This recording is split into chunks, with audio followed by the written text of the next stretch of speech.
Hello to all. Before starting with today's video, I would like to thank all those who have subscribed to my channel. The topic for our today's video is balance of payment. ठीक है, balance of payment यहाँ पे definition दी हुई है. BOP is a systematic record of all the transactions between the economic units of a country and the rest of the world. देखिए, एक economy के residents के फॉरेन इकोनॉमी के रेसिडेंट्स के साथ किए गए ट्रांजैक्शन, इकोनॉमिक ट्रांजैक्शन, क्या वर्ड मैंने कीवर्ड यूज़ किया, बस हम लोग कीवर्ड पे थोड़ा ज़्यादा ध्यान देंगे. इकोनॉमिक ट्रांजैक्शंस यानी purchase and sale of goods and services को जहाँ रिकॉर्ड किया जाता है, एक सिस्टमैटिक वे में रिकॉर्ड किया जाता है, उसी को कहते हैं बैलेंस ऑफ पेमेंट. आपको पता है there are so many countries of the world, okay, and those countries are quite interlinked and interdependent and interconnected with each other. कैसे? दो तरीके से जो कंट्रीज ऑफ द वर्ल्ड हैं वो आपस में इंटरकनेक्टेड है. पहला है via trade and the second one is via, they are linked with via financial markets. ठीक है, ट्रेड होता है purchase and sale of goods and services, तो ट्रेड के थ्रू वो कनेक्टेड है. और दूसरा मीडियम क्या है आपका? फाइनेंशियल मार्केट, यानी the residents of one country purchase and sale the economic the financial securities of with another country. There are three financial assets basically. We have shares, then we have debentures and we have bonds. Bonds are your government bonds. ठीक है, तो ये दो main mechanism है via which the residents of one country are connected with the residents of another country. ठीक है, तो इसी ये जो ट्रांजैक्शंस होते हैं इन दो ब्रॉडर कैटेगरीज में, उसको जो सिस्टमैटिक वे में रिकॉर्ड किया जाता है उसको उसी को कहते हैं balance of payment. Rest of the world, ठीक है ना, the transaction which are taking place between one country and the other country. एक बार फिर से जरा डेफिनेशन पे ध्यान देते हैं. BOP is a systematic record of all the transaction between the economic units. मतलब ये इकोनॉमिक यूनिट्स क्या है? ये थ्री ब्रॉडर कैटेगरीज में डिवाइडेड है. ठीक है, number one is your house hold, number one is your house hold, या फिर हम इंडिविजुअल्स भी कहते हैं. ठीक है, फिर है हमारा government, we have government is also linked over here, or I mean it is a part of economic unit. And third one is the companies of the different countries. ठीक है, तो यही economic unit, the transaction which are taking place between these economic units of a country and the rest of the world, इन्हीं के साथ जो transaction होते हैं, the systematic recording, this is known as balance of payment. The second most important aspect on the balance of payment which we will study is what are the main components of balance of payment.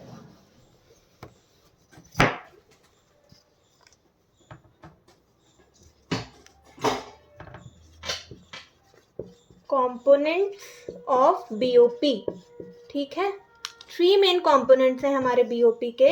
Number one we have the current account, second one is the capital account, third one is the official reserve account. ठीक है, देखिए current account और capital account में क्या difference है. Current account आपका real transactions record करता है. कैपिटल अकाउंट आपका फाइनेंशियल ट्रांजैक्शन जो एक कंट्री के साथ दूसरी कंट्री के बीच हो रहे हैं वो कैपिटल अकाउंट में रिकॉर्ड होते हैं. और ऑफिशियल रिजर्व अकाउंट वो अकाउंट होता है जिसमें सेंट्रल बैंक यानी जो RBI है, RBI के थ्रू किए गए फॉरेन एक्सचेंज में जो बाइंग एंड सेलिंग होती है वो यहाँ पे रिकॉर्ड होती है, which is known as official reserve account. I hope it is, ये विजिबल है कि नहीं, को दोबारा लिख दिया. Official reserve account. ठीक है, तो ये थ्री मेन कंपोनेंट्स होते हैं बैलेंस ऑफ पेमेंट के. अगर हम बात करें करंट अकाउंट की, तो जैसे कि मैंने कहा यहाँ पे रियल ट्रांजैक्शंस रिकॉर्ड होते हैं. अब करंट अकाउंट भी आपका दो पार्ट में फर्दर डिवाइडेड है. First we have the net exports. Net exports मतलब होता है एक्सपोर्ट माइनस इम्पोर्ट, जो वैल्यू होती है वो होता है नेट एक्सपोर्ट. ठीक है, और फिर second one is your net transfers from abroad. Net transfers from abroad. Now net transfers from abroad, again it is divided into two main categories. Number one we have the transfer payment और दूसरा है आपका investment या investment income. ठीक है, net export and net transfers from abroad. Transfer payment में आता है, देखिए ये वन साइडेड ट्रांजैक्शन होते हैं, मतलब इसमें नो क्विड, कोई भी क्विड प्रो क्यू नहीं है, ठीक है, वन साइडेड ट्रांजैक्शन वो यहाँ पे रिकॉर्ड होता है। मान लीजिए अगर हमारे फॉरेन मिनिस्टर बाहर गए विजिट पे किसी भी पर्टिकुलर कंट्री में, and if they are getting some gifts और if they are doing, they have done some payment, और ठीक है वो यहाँ पे रिकॉर्ड हुई, वो होती है आपकी ट्रांसफ़र पेमेंट, ठीक है। कोई भी रेमिटेंस हो गया, गिफ्ट हो गया, या जो फॉरेन एड मिलती है एक पर्टिकुलर कंट्री को, जो सिंगल ट्रांजैक्शन है वो होता है आपका ट्रांसफ़र पेमेंट। फिर आता है आपका इन्वेस्टमेंट इनकम। अब इन्वेस्टमेंट इनकम जो है वो 3 तरह की होती है। Number 1 we have profits, second one we have interest, third one is the dividend. मान लीजिए हमारी कोई सब्सिडरी बाहर है, ओके, हमारी कोई पर्टिकुलर कंपनी की सब्सिडरी बाहर लोकेटेड है, तो अब उससे जो भी उस कंपनी को प्रॉफिट हो रहा है वो भी आपका करंट अकाउंट में रिकॉर्ड होगा under investment income, net transfers from abroad. Same way we have dividend and same way we have interest. अगर मान लीजिए हमारे पर्टिकुलर कंपनी के हमारे पर्टिकुलर कंट्री के रेसिडेंट्स ने बाहर की किसी कंपनी में शेयर्स खरीदे हुए हैं, तो उनको जो उस पर्टिकुलर शेयर पर जो डिविडेंड मिल रहा है, डिविडेंड, ठीक है ना, वो भी यहाँ पे करंट अकाउंट में रिकॉर्ड होगा, ठीक है। अब एक चीज़ जो आपको समझने वाली है कि नेट एक्सपोर्ट में मैंने आपको पहले ही बताया, इसमें यहाँ पे आ रहे हैं गुड्स एंड सर्विसेज की बात होती है, ठीक है। तो जो हमारा सर्विसेज है और जो हमारा ट्रांसफ़र पेमेंट है, जो हमारा इन्वेस्टमेंट है, ये तीनों मिला के बनाते हैं इनविजिबल्स, और जो केवल एक्सपोर्ट के जो ट्रांजैक्शन होते हैं वो हमारे विजिबल्स की कैटेगरी में आते हैं अगेन, ठीक है। तो दोनों करंट विजिबल और इनविजिबल ट्रांजैक्शन भी हमारा करंट अकाउंट का ही एक पार्ट है। आई होप इट इज़ क्लियर। अब जरा कैपिटल अकाउंट को थोड़ा समझ लेते हैं जल्दी से।